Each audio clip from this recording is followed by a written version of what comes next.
बिस्मिल्लाहिर्रहमानिर्रहीम। रब्बी यस्सिर वला तुअस्सिर वतम्मिम बिल खैर। रब्बी यस्सिर वला तुअस्सिर वतम्मिम बिल खैर। रब्बी यस्सिर वला तुअस्सिर वतम्मिम बिल खैर। जी हमने मीम साकिन के कायदे पढ़े थे। मीम साकिन के कितने कायदे हैं जी?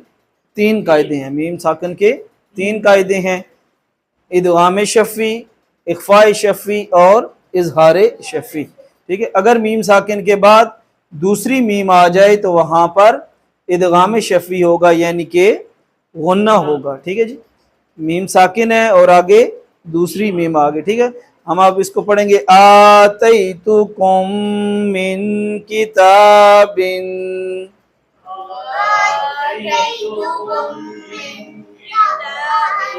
ठीक हो गया जी। इख्फाई शफ़ी कहते हैं अगर मीम साकिन के बाद लफ्ज़े बा आ जाए, मीम साकिन के बाद लफ्ज़े बा आ जाए तो वहां पर इख्फाई शफ़ी होगा, यानी कि गुन्ना करके पढ़ेंगे।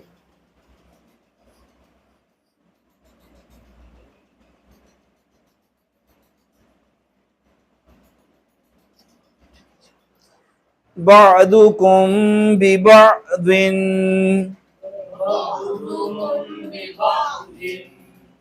मीम साकिन और आगे लफ्ज़े बा है। ठीक है जी। और तीसरा कायदा था इजहार शफ़ी, कहते हैं मीम साकिन के बाद मीम और बा के अलावा कोई और हर्फ आ जाए तो वहां पर इजहार शफ़ी होगा, यानी कि गुन्ना नहीं होगा।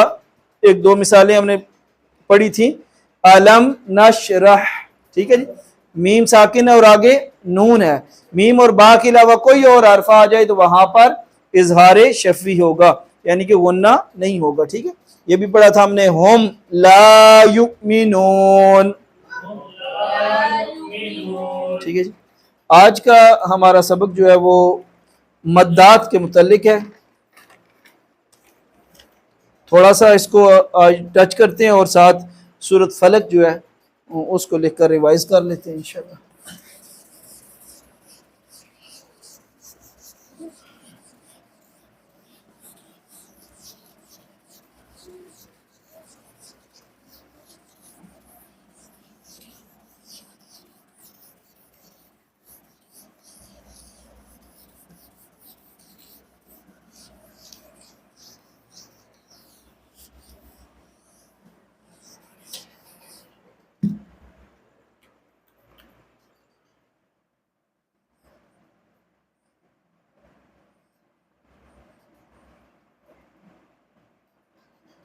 मद्दात का बयान। ठीक है जी, किसका बयान? मद्दात का बयान। ये वाली अलामत है। बादुकुम बिबादिन।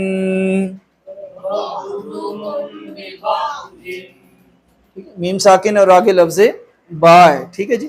और तीसरा कायदा था इजहार शफ़ी, कहते हैं मीम साकिन के बाद मीम और बा के अलावा कोई और हर्फ आ जाए तो वहां पर इजहार शफ़ी होगा, यानी कि गुन्ना नहीं होगा। एक दो मिसालें हमने पढ़ी थी। अलम नशरह। ठीक है जी, मीम साकिन है और आगे नून है, मीम और बा के अलावा कोई और हर्फ आ जाए तो वहां पर इजहार शफ़ी होगा, यानी कि गुन्ना नहीं होगा। ठीक है, ये भी पढ़ा था हमने। हम ला युमिनून। ठीक है जी। आज का हमारा सबक जो है वो मद्दात के मुतल्लिक है। थोड़ा सा इसको टच करते हैं और साथ सूरत फलक जो है उसको लिखकर रिवाइज कर लेते हैं इंशाल्लाह।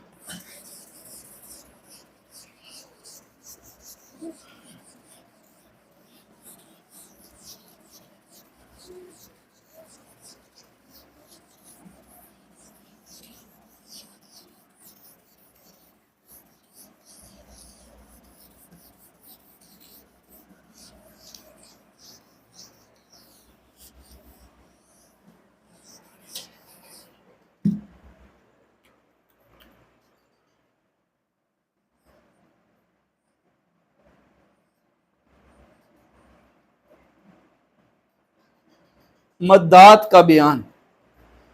ठीक है जी, किसका बयान? मद्दात का बयान। ये वाली अलामत है, मद बोलते हैं इसको, इस अलामत को क्या बोलते हैं? मद बोलते हैं। ठीक है, कहते हैं कि मद के दो सबब हैं।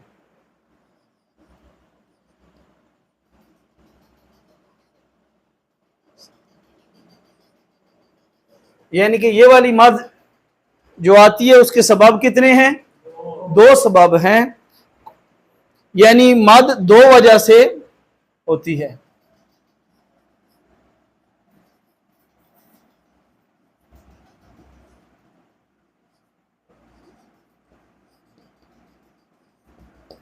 ठीक है, मद के दो सबब हैं, यानी मद दो वजह से होती है। यानी कि इससे कबल तो आपने ये कुरान मजीद फुरकान हमीद की तिलावत करते हुए ऐसी अलामत से आप वाकिफ हैं, इसको मद कहते हैं। और आपने मुझे उम्मीद है सुन रखा होगा कि इसको जो है ना वो खींच कर पढ़ते हैं, लंबा करके पढ़ते हैं। लेकिन आज के हमें इस सबक में आपको ये इल्म हो जाएगा कि ये मद किस वजह से आती है, इसके सबब क्या हैं। ठीक है, और इसको जो है वो कितने अलिफ के बराबर खींच कर पढ़ना है। ठीक है जी, तो वो दो सबब कौन कौन से हैं? पहला सबब है जी हमजा। पहला सबब कौन सा है? हमजा। और दूसरा सबब है सुकून,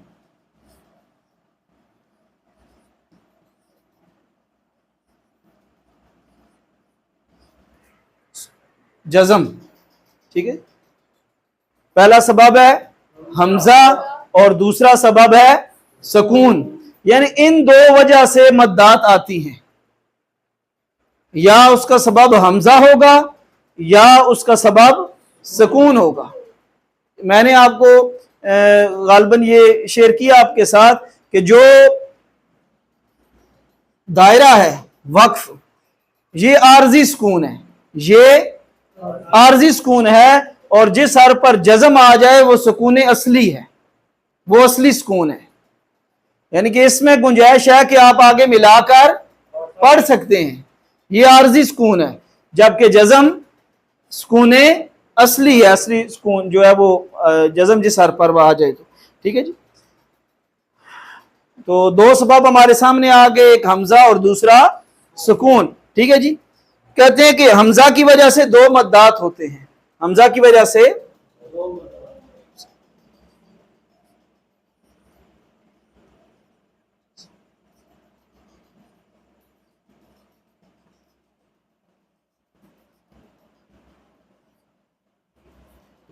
हमजा की वजह से दो मद्दात होते हैं।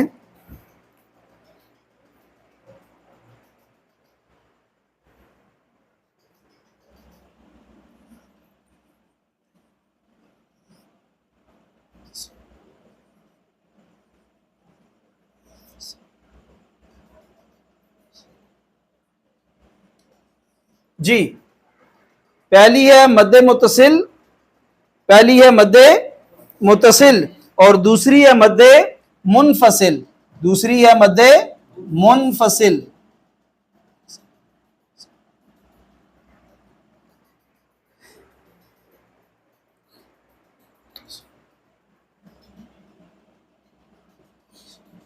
पहली है मद्दे मुत्तसिल और दूसरी है मद्दे मुनफसिल। ठीक है जी, आसान लफ्जों में से आपको शेयर कर देता हूं। मुत्तसिल से मुराद जुड़ा हुआ, मुत्तसिल से मुराद जुड़ा हुआ और मुनफसिल से मुराद फासला है।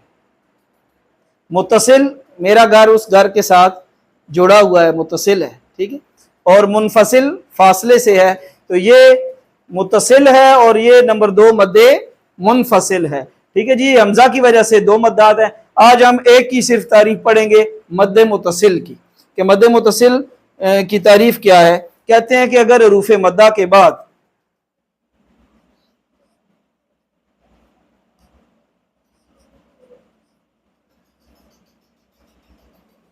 जी हरूफ मद्दा हमने पढ़े हुए हैं, कौन कौन से हैं? अलिफ वाओ या, अलिफ वाओ या। कहते हैं कि अगर हरूफ मद्दा के बाद, ठीक है जी, यानी कि हरूफ मद्दा कौन कौन से हैं? अलिफ वाओ या। हरूफ मद्दा के बाद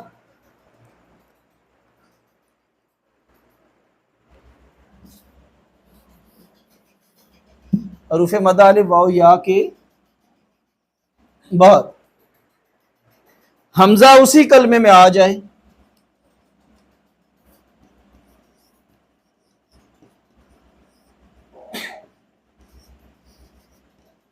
हमजा उसी कलमे में आ जाए। मैंने आपको बताया था कि हम इसे कहते हैं लफ्ज और अरबी में उसे कहते हैं कलिमा, ठीक है जी। उसी कलमे में आ जाए तो वहां मद्दे मुत्तसिल होगी।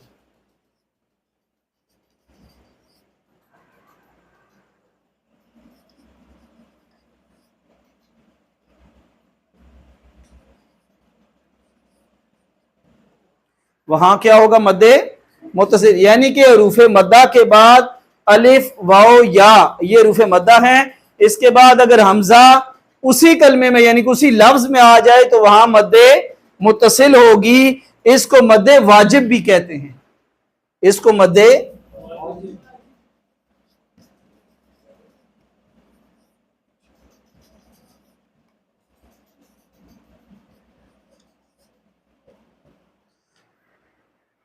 इसको मद्दे वाजिब भी कहते हैं। और इसको कितने अलिफ के बराबर खींच कर पढ़ेंगे, कहते हैं कि इसको 4 अलिफ तक खींच कर पढ़ेंगे।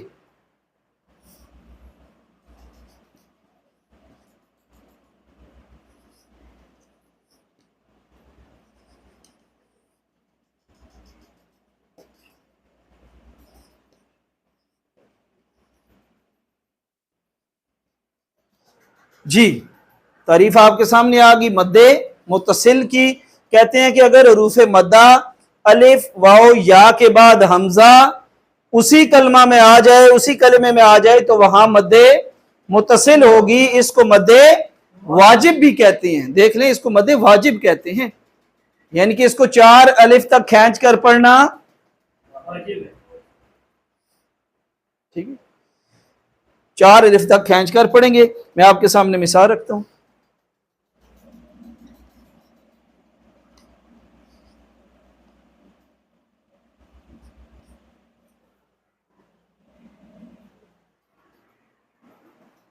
जी देखिएगा जी, मद आ गई है, किसके ऊपर आई है, अलिफ के ऊपर। किसके ऊपर आई है, अलिफ के ऊपर। आगे क्या है लफ्ज हमजा, अगला क्या है हमजा। हमने देखना है कि हमजा उसी लफ्ज में है, उसी कलमे में है या अगले कलमे में है, उसी कलमे में है यानी कि उसी लफ्ज में है। तो फौरन हमारे जहन में बात आ गई कि अगर अलिफ वाव या के बाद हमजा उसी कलमे में आ जाए तो वह मद्दे मुत्तसिल है और इसको मद्दे वाजिब भी कहते हैं। 4 अलिफ तक। अब हम इसको पढ़ेंगे जा, ठीक है, यानी कि 4 अलिफ तक जब इसको खींच कर पढ़ेंगे तो इसको इस तरह पढ़ेंगे जा,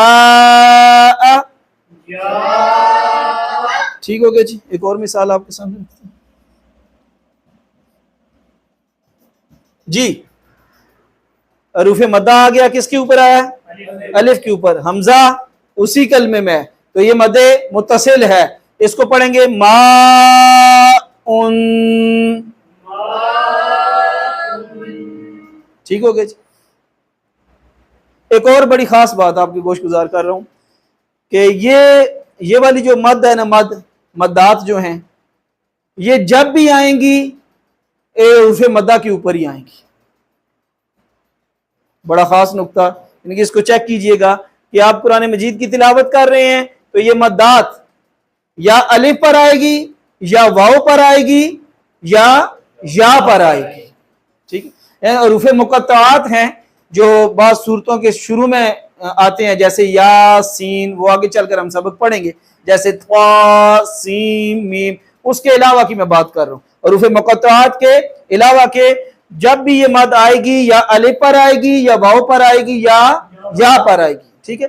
लेकिन ये देखिएगा कभी कभी ये खड़ी जबर पर भी आ जाएगी, खड़ी जेर पर आ जाएगी या उल्टी पेश पर आ जाएगी। तो आप ये ना कहिएगा कि कारी साहब ने कहा था कि ये तो अलिफ वाव यहाँ पर आ गई, तो यहाँ पर तो खड़ी जबर है, खड़ी जेर उल्टी पेश है। हमने पढ़ा हुआ है कि खड़ी जबर अलिफ मद्दा के कायम मकाम है, खड़ी जबर अलिफ मद्दा के कायम मकाम है, खड़ी जेर या मद्दा के कायम मकाम है और उल्टी पेश वाव मद्दा के कायम मकाम है। ठीक है जी। तो ये देख लें, इंतहाई आसान तारीफ है कि हरूफ मद्दा अलिफ वाओ या के बाद हमजा उसी कलमे में आ जाए तो वहां मद्दे मुत्तसिल होगी। इसको मद्दे वाजिब भी कहते हैं। इसको 4 अलिफ तक खींच कर पढ़ेंगे। मिसाल मैंने आपके सामने रख दी, जा माउन,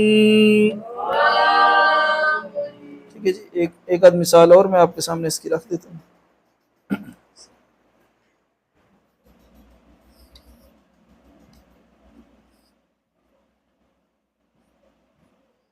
जी, निसाउन,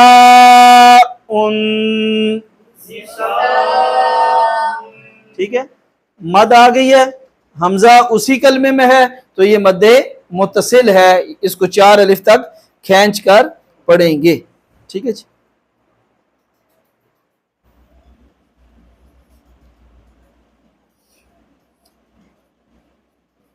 जी, शिफाउन,